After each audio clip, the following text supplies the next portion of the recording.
All right, guys, in today's video, we're going to be breaking in the 2026 Aprilia RSV4 1100 factory. All right, first thing on the pre-flight checklist here is going to be checking the oil. Even though they did a PDI on the bike and it should be good to go, it's always a good idea to get in the habit of checking your oil before every single ride. Some bikes burn oil, some bikes may have cracked something or other where you're leaking a little bit, you don't even know it. It's always good practice to check your oil before you take any rides whatsoever.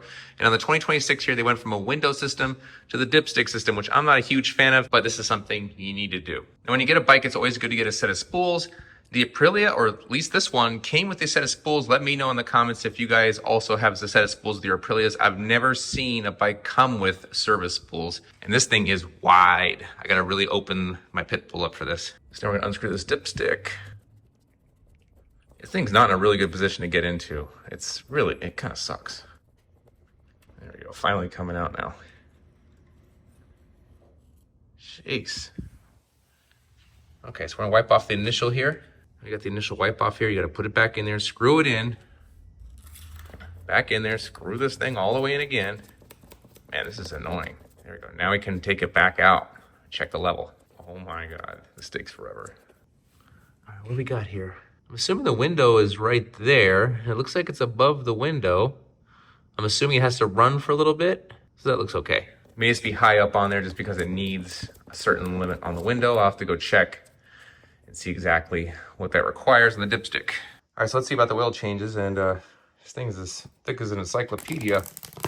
Okay, so on page 126 here, and I found it so thick because there's a million languages in this thing. So it says right here, basically, preferably check the oil after a journey of after traveling approximately 15 kilometers or 10 miles in extra urban conditions. I mean, that seems like a lot of hoops to jump through just to check your oil. Dipstick, and it's between those markers.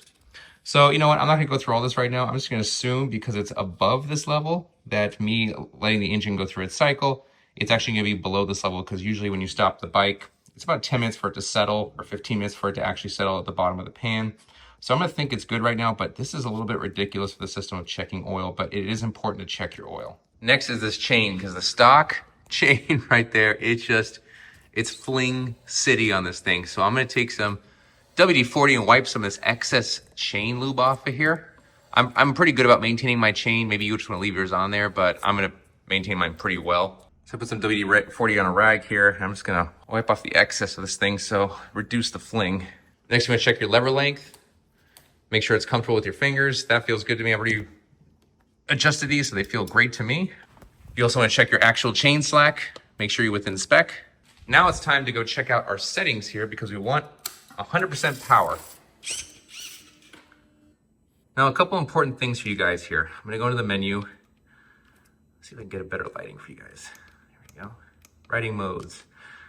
So I'm gonna go over here into road, and I have a user one right here that I've already set up. So 1 on the engine management means the most power.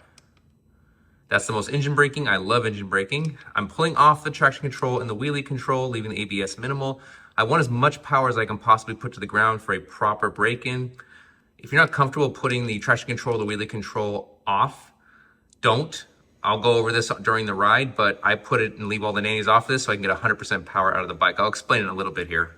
Well, this is interesting. I just fired the bike up and went to some menus. We have the onboard computer here. Now, I haven't taken this bike anywhere. It's gone on and off my truck, and that's all I've done. This is the first ride I'm taking on the bike, and it says the max speeds recorded is 103 miles per hour. So kudos to their PDI they're doing at the dealer there, because they are really pushing these bikes to make sure they're safe, I guess. You should also check your tire pressures, make sure you're up to spec. If you get out on the road, you haven't checked them, and it feels really heavy in the front or really light in the front, it feels unbalanced, you probably have something wrong with the tire pressure in the front or the rear. We know our taillights are working. Got our headlights working.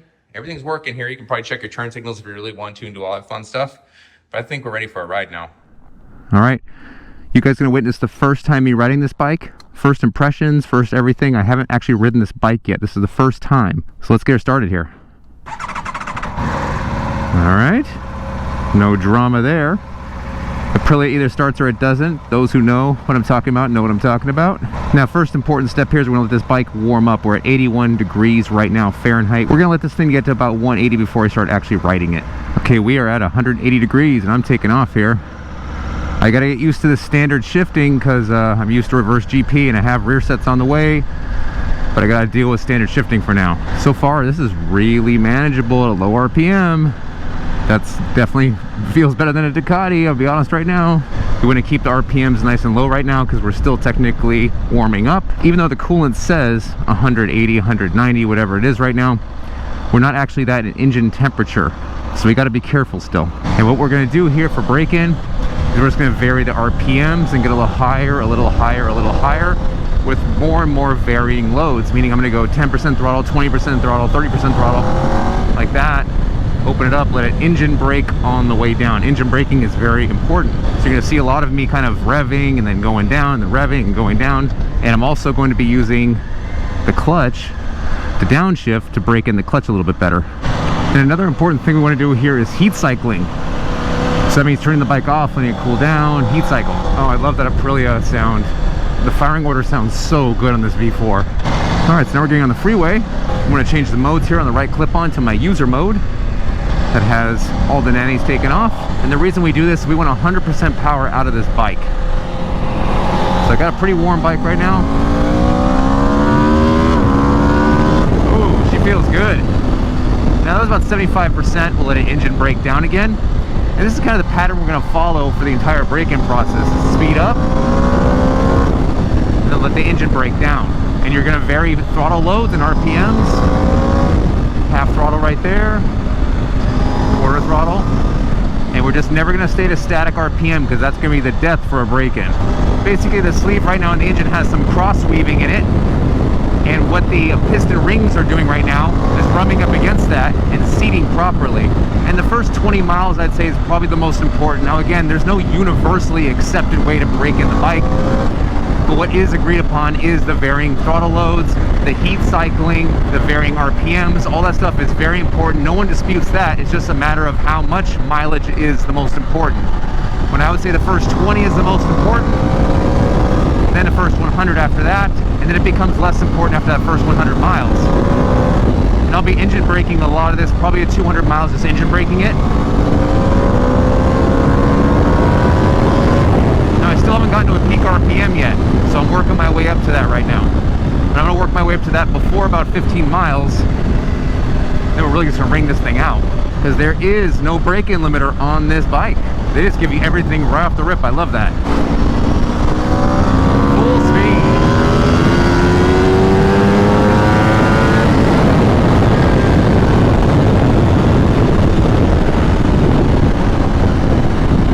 That was 100%, people. That was everything this bike had.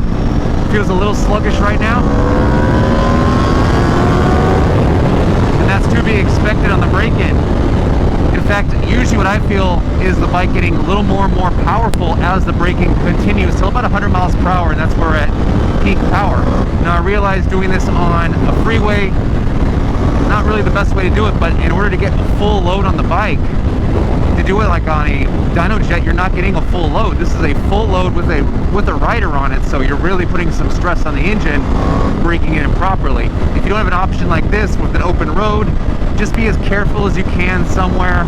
So full throttle, engine braking is very important. It's just as important as varying the throttle stuff. You want to make sure it gets a proper engine brake. I can feel the bike getting more powerful already, actually. Just little bits. It's becoming more responsive. Feels like it's stronger. Now I'll go into 6th gear and do some low RPM stuff. I do 20% throttle, 50% throttle. Let the engine brake down again. It's just going to be this for quite a while. So what are my initial impressions so far? I'm really impressed with this bike. Usually on a V4 platform like we see with our 2025 V4, Ducati has cleaned up the bottom end. It feels more smooth, but man, this thing is smoother down low. So it has really good stop and go capabilities. Is it as good as a BMW S1000RR? Is it smooth? No. But is it amazing for a V4? Absolutely. This is probably the smoothest one I've ridden down low so far. There's also no denying the RSV4 has an amazing soundtrack coming out of the exhaust here. It sounds awesome. Accelerating, downshifting, it's just the best sound for a V4 in my opinion. Now unlike the BMW, I'm not feeling any flat spots in this bike. It feels strong all the way through the power band. I have all the nannies off right now, of course. Now this is cool. I'm hitting some traffic, which is going to be great for the low speed brake-in stuff because you're constantly accelerating and downshifting. So good for the clutch brake-in, good to vary RPMs down low.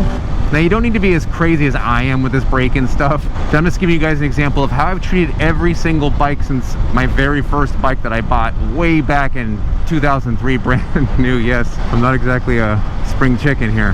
California, we're allowed to lane filter is what they're calling this, lane filtering. It's actually best if I put these mirrors in too. I'm not hitting anyone. All right, getting out of the traffic. It's okay to put these mirrors back down again. I didn't want to hit anyone else's mirror. The bike rides extremely well in traffic, no issues at all. Bike is running hot in my opinion. A little warmer than it should, especially for a liter bike, and we're only probably like, I don't know, 75 degrees right now. Ambient, running 190, just cruising along. It's a little toasty. All right, so I'm gonna keep this going for about 50 miles here. I'm gonna make my way up to my destination, which is gonna be the YT mill in San Clemente. All right guys, I'm about on my exit, and this bike definitely has some more power in it. I mean, second gear, nail it now. It's dancing everywhere now. I've also burned through almost a full tank just in 50 miles, guys. And that obviously is not from cruising, that's from beating the bike up. But even the Ducati got better mileage than that. All right, now we're turning off. Do some street riding now. Well, my hands are ringing. These bar ends aren't really doing much to quell the vibration. But again, great low end response in this bike. It's not jerky, it's not bucking down low as I would expect from a V4. Very good work. So to give you guys a breakdown of exactly what you need to do, it's varying RPMs, varying throttle loads. The first 100 miles is very important, of course. It's more important the less miles you got on the bike. So if you're at 10 miles, it's very important to adhere to that than it would be if you have 200 miles on the bike. It becomes less and less important the more miles you put on. Downshifting manually is also important if you want to break in the clutch. Heat cycles, like letting the bike cool off for 30 to 45 minutes in the first 600 miles over and over again, is good as well. Now my next videos here are going to be the full stage 1 review for this motorcycle, full dyno tuning, and we're going to be adding parts like our velocity stacks on here. So I'll be making videos for all of that stuff as we go through the entire process here, including adding modifications to the motorcycle. So stay tuned to the channel for that stuff. So I'm finally pulling into the YT mill here in San Clemente. This is my destination. And I think that's where we're going to end the video here today. I'm going to go check my mountain bike I just bought. I hope you guys enjoyed this video, and I'll see you guys in the next one.